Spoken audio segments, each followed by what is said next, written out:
отбасы бола тұрып, әйел адам мен ер адамның жыныстық қарым-қатынасқа байланысты көзқарастарының сәйкес келмегендігі, ол туралы сөйлесе алмағандығы.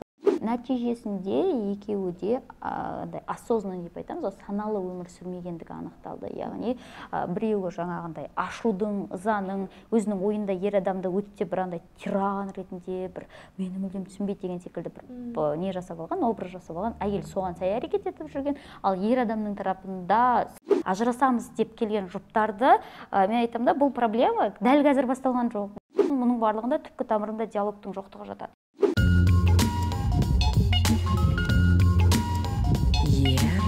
Денсаулығы. Бұл ер денсаулығы подкасты. Жалпы ажырасу мәселесі қай қоғамда болмасын өзекті. Менің қолымда қазір соңғы 10 жылдықтар, яғни 2010-2020 жылдар аралығындағы осы ажырасу Қазақстандағы, яғни байқасақ соңғы 5 жылдық шарықтау шегі 2020-да төменірек, бұл пандемияға байланысты болуы мүмкін. Жалпы бүгін біз Аида ханыммен, Аида Тұрғазы өте білікті психолог, тәжірибелі маман, осы ажырасудағы ер адамдардың факторына қатысты, яғни ер адамдарға қатысты тұстарын талдаймыз. Ер денсаулығы. Қазақстан отбасылары 2020 атты ұлттық еңбегіне сәйкес Қазақстанда осы сауалнама жүргізілген екен. Сондағы сауалнама нәтижесі бойынша бірінші кезекте адамдар жаңағы ажырасуға алып келетін негізгі фактор ол зорлық зомбылық деп атап өткен екен. Екінші кезекте ол жаңағы ішімдіктен, жаңағы есірткі немесе ойын сияқты тәуелді заттарға байланысты отбасы ажырасады деп сауалнамаға жауап берсе, үшіншілері жаңағы шөп салу, яғни бұны мен ойлаймын, шөп салудың ар жағында мысалы жыныстық сауатсыздық жатыр, немесе жаңағы екі жұптың жыныстық тараптан жаңағы толыққанды келмеуі немесе сондай тараптар жатуы тиіс. Жалпы сіздің өзіңіздің жеке зерттеуіңіз, тәжірибеңізге қарай бұл факторлармен келісесіз бе, және де басқа қандай факторларды атап өтер едіңіз? Негізі бірінші бізде ажырасуға келген кезде соңына дейін шыдауға тырысады. Яғни өмір сүру мүмкін емес, ол мені ұрды соқты. Яғни ешқандай қаржылай ешқандай көмек жоқ. Яғни психотропты өнімдерді пайдалану, алкогольді өнімдерді пайдалану деген секілді. И шөп салуға байланысты бұл екі жақты проблема деп айтуға болады. Қыз баланы тәрбиелеу барысында жыныстық қарым-қатынасқа бір абсолютті негативті көзқарасты қалыптастырып қояды, яғни ол жаман, ол дұрыс емес, жаман ойлап қалады, басқа деген секілді. Сондықтан да тіпті отбасы бола тұрып, әйел адам мен ер адамның жыныстық қарым-қатынасқа байланысты көзқарастарының сәйкес келмегендігі, ол туралы сөйлесе алмағандығы ер адамның сыртқа қарай жүріс жасауына алып келуі әбден мүмкін. Екінші мәселе бар, бұл қоғамдық көзқарас ретінде, яғни ол тек екеуіне байланысты емес, бұл әлеуметтік бір көзқарас ретінде алып қарауға болады. Яғни ер адамға кім жүрмейді деген секілді әңгімелер болуы мүмкін, немесе сол ер адамдардың қай топта, қай жаңағыдай әлеуметтік жерде жүргендігіне байланысты көзге шөп салу это в порядке вещей, яғни норма ретінде қалыптасуы мүмкін. Осы себептер болуы мүмкін. Ал қол көтеруге байланысты келетін болса, қол көтеру мәселесі бізде қоғам ретінде бұл түпкі тамырдан келе жатқан мәселе екенін білу керекпіз. Себебі біреуге физикалық күш көрсету қоғам ретінде отбасында норма ретінде қалыптасқан. Агрессия, сөзбен агрессия көрсету, физикалық агрессия көрсету, тағыдағы басқа деген секілді. И ол есейгеннен кейін де, ол балалық шағында көрген норма қылық, ол есейгенде де оны өзінің жұбына көрсетуге болады деген секілді түсінік бар. Ал психотропты өнімдерге келетін болсақ, оны әлеуметтік адамның реализациясы болмағандығы, екіншісі экономикалық қиындықтарға байланысты осындай реальностьтан қашу деп айтамыз ғой, проблемалардан қашу, реальностьтан қашу деген көрсеткіштерді алуға болады. Бірақ отбасының берік сақталуы біріншіден әрине екі адамға байланысты, біз оны жоққа шығара алмаймыз. Дегенмен де әлеумет ретінде ментальный өсу деп айтамыз ғой, қоғам ретінде өсуге байланысты факторлардың бірі. Себебі адам дүниеге келген кезде оған үйретілу, оқыту, көрсету, модель повторения деген секілді нәрсе бар. Модель повторения бойынша біз бәрін қоғамнан сіңіріп аламыз.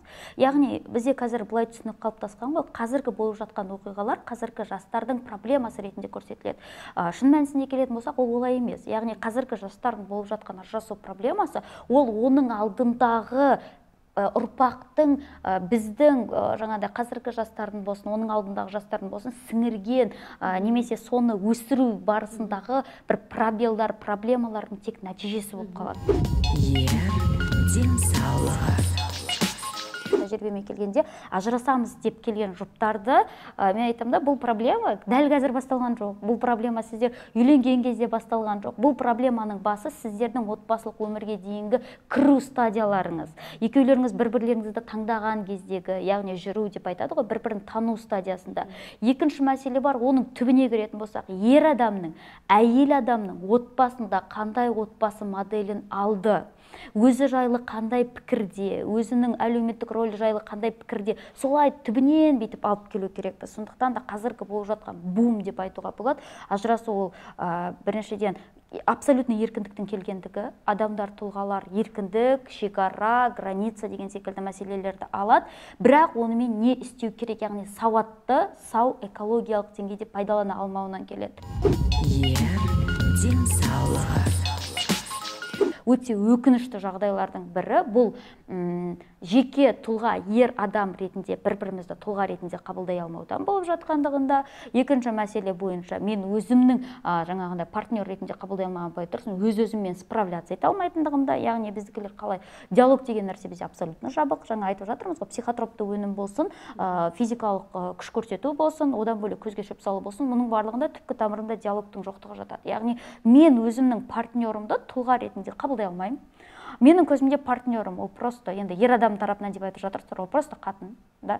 Ол просто келін. Одан кейінгі мәселелерде, соответственно, ол просто қатын, ол просто келін болғаннан кейін, ол менің партнерім болуға жарамайды. Мен оған физикалық күш көрсетсем де болады.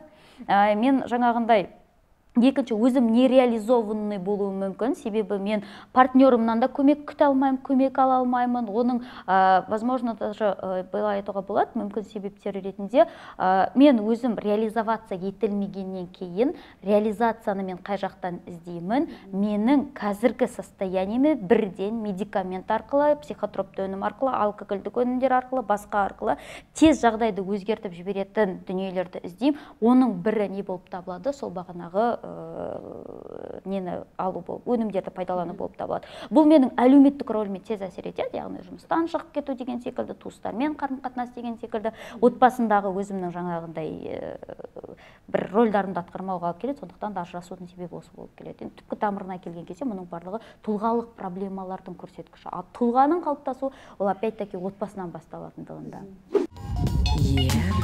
Денсаулығы. Ер адамдардың өздігінен келуіне өздері ойланып келіп отыр ма, жоқ әлде бір сыртқы факторлар әсер етті ме? Мысалы, әйелі барша осы психологқа деген сияқты. Көрек, 60-та 40 деп айтсақ болады. 40%-ында өздері келіп жатады, 60%-ында әйелінің инициативасы арқылы келеді. Бірге келейік, бірге көрейік, бірге жұмыс жасайық деген секілді нәрселерді айтады. Сіздің, мысалы, тәжірибеңізде болды ма? Ерлі-зайыпты, міне біз болды, ұрыстық, керістік, бір-бірімізді түсінбейміз, ажырасайын деп жатырық, бірақ та бір сізге келе салайықшы деп едік деген сияқты мәселе болды ма? Және ол қандай себептердің әсері болды, нәтижесі немен аяқталды? Бұлай болды, біз ажырасамыз, міне келіп тұрмыз деген границаға келді. Сөйлесу барысында әйелінің тарапынан отбасын әлі сақтайық деген ой болды. Басқа случайларда ер адам тарапынан давайте сақтап көрейік деген секілді, екеуінен инициатива туындайды, соңғы рет мүмкіндік берейік деген секілді.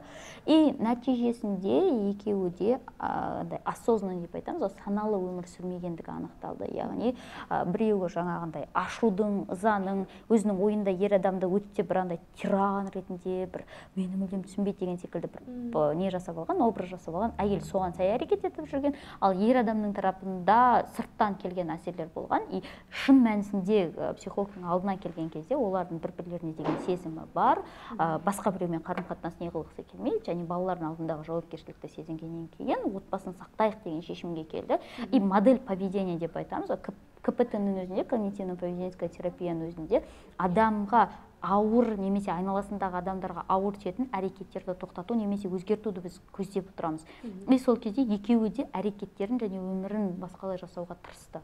и соның нәтижесінде жаңағындай айта аламын, өте жақсы бір позитивті өзгерістер болып жатыр деп. Бірақ ол болды осымен күштеп кетеді ары қарай деген сөзді білдірмейді. Олар ары қарай да жұмыс жасау керек екенін басты түсінді. Қарым-қатынас ол мен сені жақсы көремін, сен мені жақсы көресің, сен идеальныйсың, мен идеальным, сондықтан да отбасы сақталады деген нәрсе емес. Каждый раз олар осыдан өтіп отыру керек, осылай дамып отыру керек, бір-бірімен жұмыс жасау отыру керек. Қабылдай алу, түсіне алу мәселесіне сияқты екен.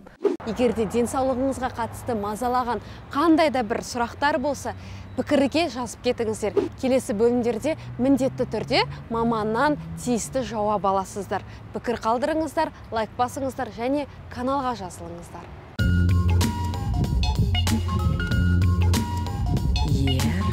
Денсаулығы. Бұл Ер денсаулығы подкасты.